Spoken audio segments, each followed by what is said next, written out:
2017च्या आंदोलनादरम्यान अधिकाऱ्यावर मासा फेकून मारल्याप्रकरणी नितेश राणे निर्दोष मुक्त, हल्ला झाल्याचा एकही प्रत्यक्ष साक्षीदार नाही, कोर्टाचं निरीक्षण तर नितेश राणेंकडून न्यायालयाचे आभार।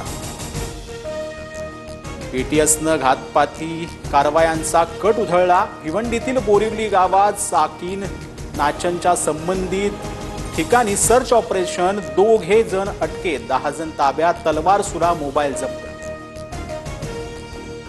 देशात आतापर्यंत 34 जणांचा कोरोनामुळे मृत्यू, मृतांमधील 8 रुग्ण महाराष्ट्रातले। राज्यात 24 तासात 59 नव्या रुग्णांची नोंद। सध्या सक्रिय असलेल्या रुग्णांचा आकडा 494। 11वी ऑनलाईन प्रवेश प्रक्रियेतील नोंदणीची मुदत वाढवली। 5 जून दुपारी 2 वाजेपर्यंत विद्यार्थ्यांना अर्ज करता येणार, शालेय शिक्षण विभागाची माहिती। भारताचं सुरक्षा कवच अधिक मजबूत होणार। S-400चे आणखीन 2 सिस्टम भारताला देणार।